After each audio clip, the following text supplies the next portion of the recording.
This is Surabhi Upadhyay here, and as promised, here we are on this Instagram live, and we're going to talk about debt funds today. Some interesting aspects are coming up as well. You know, we've had regulatory changes that are worth taking note of. There is the entire Franklin Templeton fiasco, so let's take stock of that as well and see where we are at. Now, as I get started, I'm going to get in Mohit Gang of Money France. Oh, yes, there he is. Hi, Mohit. Hi, Suji. Hi. How's Good to see you. I was just telling all the people who've joined in, Mohit, that we're going to talk about debt funds and a couple of interesting aspects. One, SEBI has now told debt funds that they need to go out and disclose a lot more information about their portfolios. Great news. But as investors, we need to know what is this additional disclosure, what more facts and figures will the funds put out, how do we interpret them? So that's one thing. Secondly, if you have any queries around Franklin Templeton and what's happening with those 6 closed down schemes there, so stay tuned for that because we'll get Mohit to tell us what's going on. And then we'll overall talk about yields and, you know, if you're looking at options beyond fixed deposits, safe options, which won't burn your money, hopefully, then what funds you can look out for. So that's the agenda of this chat. Let's get started. So first of all, Mohit, how is work from home treating you? Yeah, that's going. Okay. And I'm pretty sure with all this regulatory business and mutual funds, you've got your hands full, as busy as ever. Absolutely. Absolutely. The number of client calls have increased manyfold. Okay. Got it. So, first and foremost, Mohit, now tell us this. Just this week, we got to know that SEBI has increased disclosure norms for debt mutual funds. Now, what are these norms? What is the additional info that mutual funds will put out? Yeah, so this week there was a circular which came in which said that all the mutual funds will now have to fortnightly disclose their portfolios along with the yield of the paper. So till date, only the coupon of the paper was being shown to the investors. But from now onwards, the yield of the paper will also be quoted, which means that investors can make out actually when the fund manager has bought into a paper. Has he bought in at an absurd yield of 10, 12, 13%, or has he taken a AAA paper at like 7%, 6.5%, which is like a normal range right now? So it will give indications to investors what exactly is happening in the portfolio. And that's a very crucial thing that SEBI has put out. It will bring more transparency in the entire process. Okay, great. So I'll get to know not just the kind of bonds that this fund is holding, but also the yield, the prevailing yield on those bonds, on those papers, right? And how frequently will this info be shared? So this will be fortnightly now. So every fortnight, the fund managers will have to disclose. Okay. And there's one more change which they have brought in, which is that 10% of the trades now will have to happen on the exchange, which means typically in the bond markets, everything happens on an OTC basis, which is over the counter. Fund managers will typically pick up the phone, talk to dealers and place the trades, and it's not available in public domain. When you do the trade on the exchange, it'll be out there in the open and anyone can bid for the particular papers at the particular rate. So it brings about more transparency in the entire process. So it's a step towards a good direction. Okay. Now, so we get this data now fortnightly, and where will one find it? You have to go on the AMC's website and look for portfolio details, or where will it be disclosed? Yeah, I think AMC's website, it's not yet out, but the fact sheet on the AMC's website will be the only source. Okay, great, got that. Now the more important thing, we'll get to know the yield. So if there are, let's say, 30 securities in a particular debt fund, we will know what all paper it's holding plus what the yield is. And correct me if I'm wrong, if there is a paper with a higher yield, let's say, as you said, right now average rates looking at the repo and looking at the market might be 6-7%. If a paper is quoting at, let's say, 12% or 13%, I should be worried, right? I shouldn't be happy about that. Oh, it's a high yielding paper. I should get worried, isn't it? Yeah. I think if you see in any portfolio, a fund manager taking a paper at an yield of 12-13%, investors got to question that whether that kind of a paper is required in the portfolio and what is the reason the yield is quoting at that level. Yeah, because it takes us back to the fundamentals. And, for anybody who's out there who's a new investor into debt or fixed income funds, Mohit, we're going back to the basics, right? So to cut a long story short, if the yield is spiking up, that means the demand is less for that paper. People don't want to give money to that entity or that company, which is why it is issuing that paper at a much higher yield, or the yield is much higher. Correct me if I'm wrong. Absolutely. This, right? This is Absolutely. the right way of looking at it. Completely. If the more the yields go higher, the more the risk around the security, and there is something which the market is pricing in on that security, which a general investor would not know.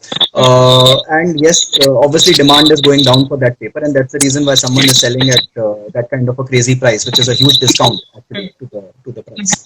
So Is there a disturbance in my voice, or am I only? It's only to me. it's wavering. It's dropping a little bit.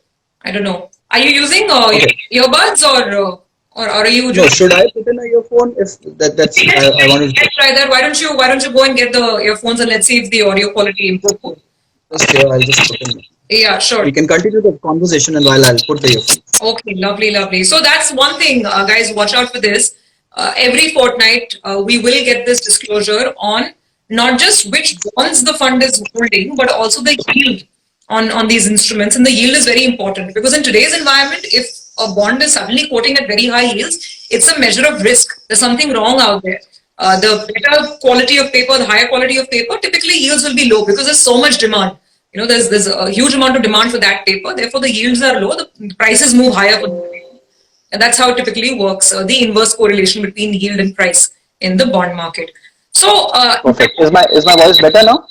yeah, let's try. We'll figure as we go along. Let's see if this works better. Okay. So now to extend this example to how to try and be a little safer with your funds. Now, Mohit, the whole Franklin fiasco has burnt a lot of people, and I think a lot of retail, because retail was holding, was investing in a lot of these funds. So what should I watch out for? How should I make sure that whatever my advisor has given me, that those funds are behaving themselves in terms of credit risk? How do I measure this and avoid a situation of being locked in a fund which either blew up or was closed down? Okay, so I'll take the two parts separately. One is the Franklin part and what needs to be done on the other part. First, let me just cover the Franklin part, the 6 schemes which are quarantined, so to say. So now the matter is sub judice. It's with Karnataka High Court. All the petitions filed across the country have been moved to Karnataka High Court. And the first hearing of the matter is scheduled on 7th of August. Karnataka High Court has also been directed by the Honorable Supreme Court that the entire hearing has to be completed in 3 months time frame. Post the hearing is completed, that's when the e-ballot can happen.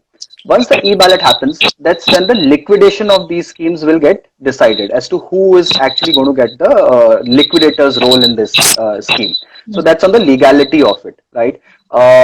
One of the schemes, actually two of the schemes are now in cash surplus, which is Franklin Ultra Short and Franklin Dynamic Accrual. These two schemes are in cash surplus, but the cash cannot be distributed back to investors till such time that the court comes out with a clear verdict on this thing. The other 4 schemes are still running fairly high amount of borrowings in the portfolio. As and when they're getting some cash flows, they're trying and improving the cash position, but I think it'll take some while for them to reach out there.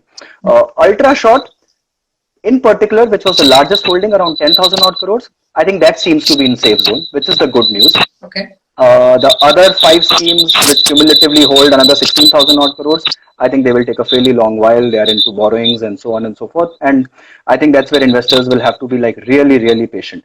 Overall, the maturity profile which we get, I think it extends up to 2025, which means, but the bulk of the portfolios, the bulk of the portfolios blows up till then. I mean, at least by maturity, at least you'd hope that things are back on track and all these borrowers pay back, right? Yeah, absolutely. So the complete maturity will only happen by 2025, but 80% of the portfolios across 4-5 of these schemes should mature by 2022-23. So, but it's a long way out there for investors. 3 years and hopefully no more accidents along the way.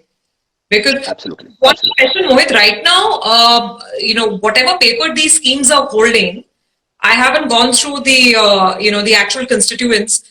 Are there entities which are very, very stressed? So, I mean, I don't have a choice. I have to wait for at least 3 to 5 years, as you said.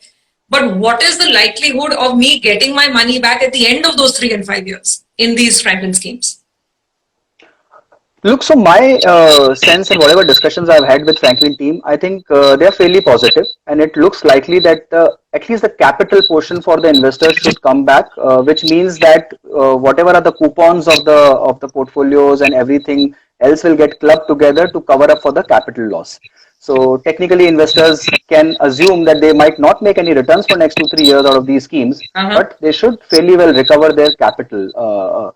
And the bad apples out of these have already been segregated and kept aside. So one of that was Vodafone, which actually surprisingly paid up Yeah. in July. Yeah. And investors got the interest as well as capital on that portion. So that was like a recovery which happened out of the blue. And there's one more paper of Vodafone which is outstanding for July 2022. If that also comes through, I think even the segregated portfolio will start looking decent from that perspective. So It's just a wait and actually, Vodafone, patience game for investors. that was the worry spot. Any other corporate Yeah. equity that you spotted which could be troublesome in these funds? So look, I think the papers are fairly crazy in some of the portfolios, to be very honest. And but the bad ones have got segregated. The Z Media, SR, SL Group, sorry, per se, and they've already got segregated to some extent. So let's hope and see what happens out there. Fingers crossed, fingers crossed. At 3 to 5, Yeah, at least you get your capital back. If not make a return, at least get your basic money back. Okay, so I think now that should happen. another question. Since so many people are burnt and are wondering why they ever moved away from their fixed deposit, what should one do to start reading the signs early, Mohit? To try and protect yourself. Like, for equity, we know that a lot of people are far more familiar with equity. You know if the company is making losses, you know if the promoter is pledging shares, you know there's an issue building up, if it's defaulting on payments to vendors, those are your red flags. Similarly, what are the red flags when it comes to some of these debt funds? I think in the current environment and current context, people should be very cognizant of what kind of portfolio quality they are buying in, right? So if you're going into all AAA portfolio, which means you're buying into the highest safety zone, and if you really want to be safe, then you have to scan through the portfolio and see whether you're buying only AAA kind of portfolios, and there are enough and more debt funds now which cater to that requirement of investors that they will only buy AAA portfolio's. The moment you start going below AA is when you are really Not much triple, yeah, Mohit, sorry to butt in over there. You and I both know, we've been speaking for last several years. And AAA, I don't know what to say about AAA also. From island, right? Yeah. I think, yeah, in hindsight, everything is 2020, but look, so the safer zones are maybe your banking and PSU debt funds where you have AAA portfolios only of the banks. And per se, that's a safe zone because given the regulators in this country, I think the risk of banks going down has yet not come in. And that could be a safe zone or remain in the short end of the curve. The short end has really given terrific returns, which is you going into ultra short or a low duration category, and that's been doing extremely well because there is enough and more liquidity in the system. RBI has been reducing rates, and the short end of the curve has like really eased off. So people have actually made some supernormal returns in these categories in last 6 months. So be there. There's no need to be heroic in debt. That's my take. Or if you really want to enhance your yield, then you have to look for avenues like corporate deposits or maybe buying direct bonds and those kind of things where you are fairly confident what kind of issuer you are getting with. So those options can be looked at. I'm going to come to that. Actually, lots of people want equity advice. That's always the case, right? People always want stock advice. But guys, Yash is asking which company are we talking about? We are actually talking about debt right now. We're talking about fixed income funds and what to do to avoid burning your hands, what to do to avoid nasty surprises in your fixed income portfolio. Equity, we will do a session perhaps in the next couple of days with Mohit as well. People want to know about Yes Bank. Okay, people want to know about IDF. They want more than FD rates. I can see one question out there. Yes, of course. That's the point, right, Mohit? So now you want a certain degree of safety as well. You don't want your capital to get burned, but you want better than this really boring 5% that you're getting on an FD, and with tax, so it's hardly anything. So then where to look? I know I saw the Bharat bond issue, and what a surprise and what a success it was. Absolutely. Actually, huge success. How do you find the product? And is there anything else like Bharat bond where I can invest and not lose my sleep? Okay. So I think, yeah, first off, Bharat Bond is a terrific product for people who want absolute safety, the highest quality of safety, which is currently available in the country, which is AAA PSU securities backed by Government of India. I think that's the portfolio to go for. When you buy that kind of quality, you have to buy it at a premium, which means your rates will not be that attractive as compared to other corporates. So that's point number one. Point number two, it's the lowest cost product available in the debt space today in the market. So which means your returns any which way spike up because there is negligible cost involved. It's like 0.0005%, which is just not anything, right? So it's a combination of some great factors. The yield on the 10-year paper closed at roughly around 6.7, which means investors can actually get in now also. So the option to invest in will open after 30 days. Once the fund is listed after 30 days, they can start investing in, and you will capture the 10-year portfolio at whatever yield the portfolio is formed. So if you have the patience to hold in for 5 year or 10 year, you get the 6-year indexation benefit or the 11-year indexation benefit.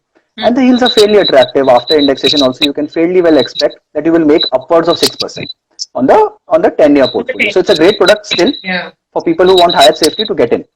Yeah. That's point number one. Point number two. 6% net of tax over a 10-year Yes.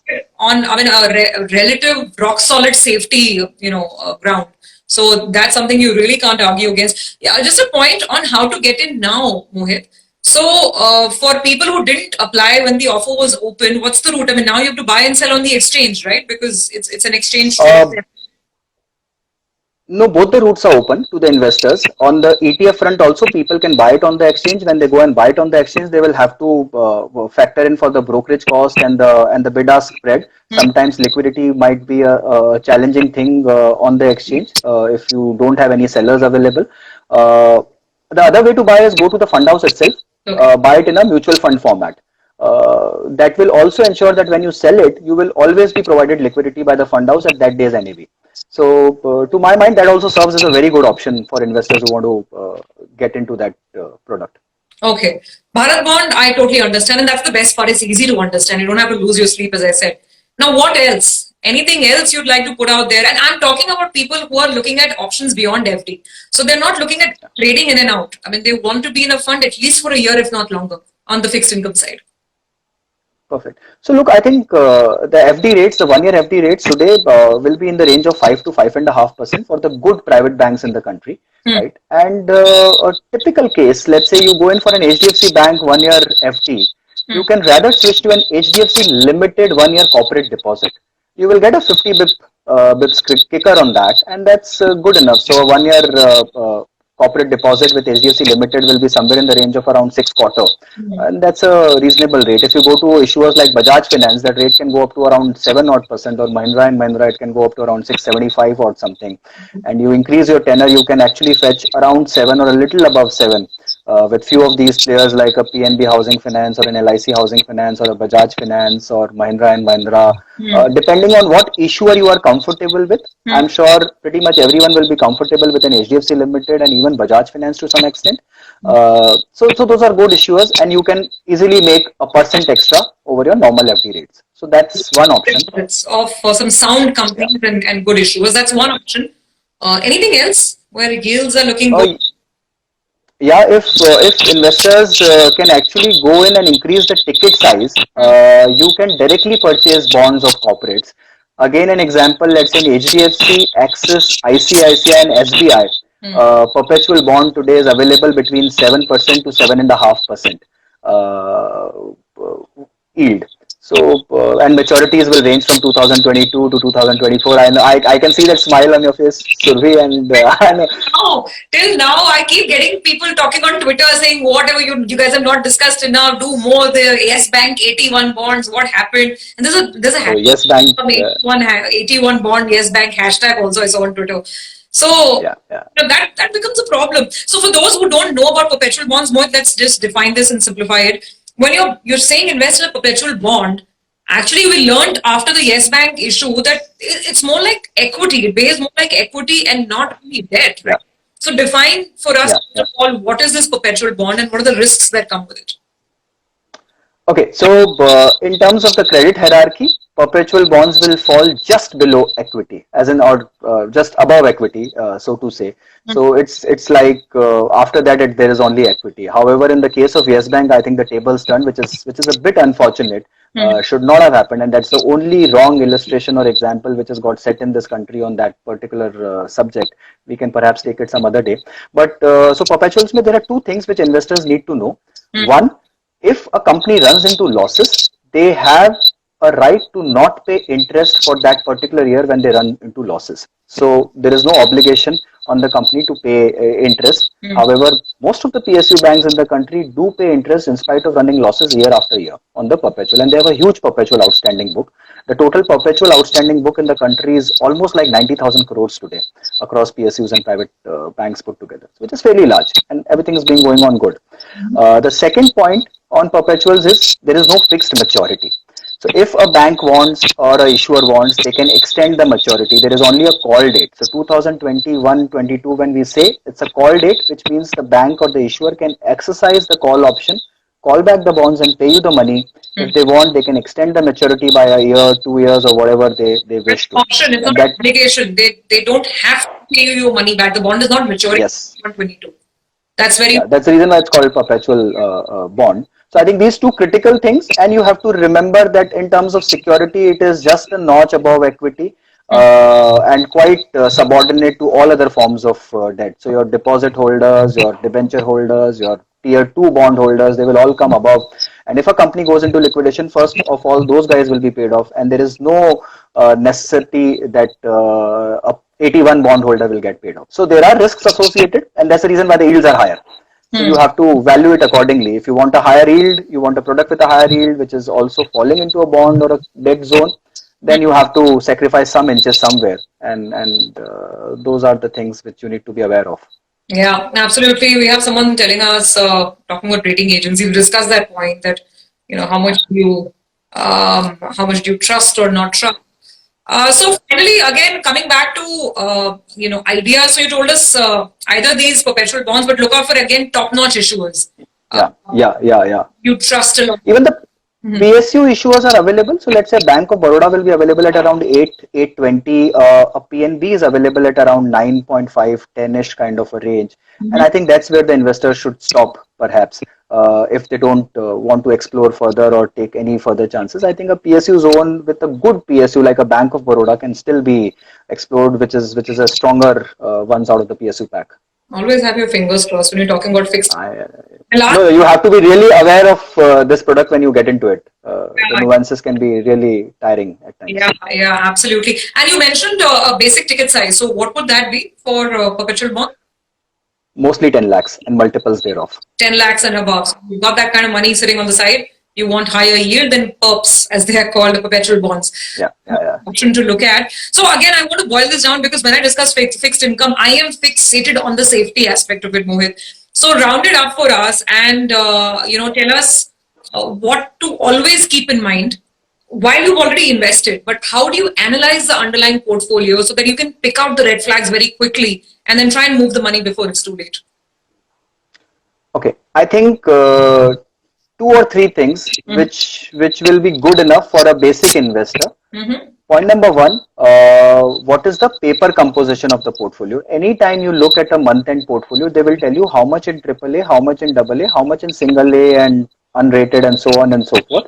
So I think the moment you see anything upwards of 9-10% on AA, given the current context, if you are not comfortable, you want higher safety, stay away of those categories, right? So that's part number 1, which will mean that typically you will avoid categories like credit risk, medium-term funds, even to some extent some short-term funds, those kind of categories.